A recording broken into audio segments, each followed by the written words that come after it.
Welcome, and follow me as a REALME C51, and today I will show you how you can capture a screenshot on this phone. So to get started, you want to open up content that you wish to capture. I'll be using home screen as an example for this, so it's already open and visible on my device. Now from there, all you need to do once your content is prepped and visible on your screen is hold your power button and volume down at the same time. You'll have the sound along with the pop-up with share and edit options visible for a brief moment, at which point it will disappear. There we go.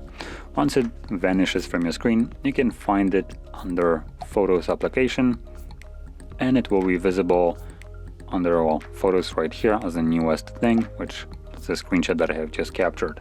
Now additionally, if you have more options at the bottom like albums, you could find it in an album called screenshots. So there we go. Now if you found this very helpful, don't forget to hit like, subscribe, and thanks for watching.